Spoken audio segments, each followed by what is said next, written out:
So, the first sunglass, tinatawag po na lang na Lamodi na ginamit po ni Aunt Bunja. So, nagkakalaga po siya ng 320,000 won.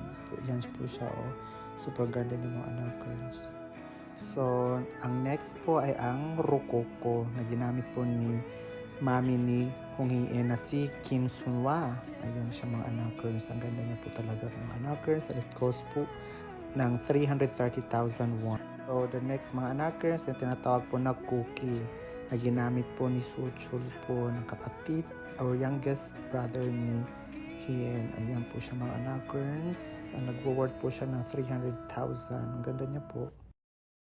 And the last one kay Hien. Yung tinatawag po na Nabi yung model po ng sunglasses na po ito. Nagkakalaga po ng 330,000 won. Ang ganda po niya mga anakers. Bibilang kita next. Anyo.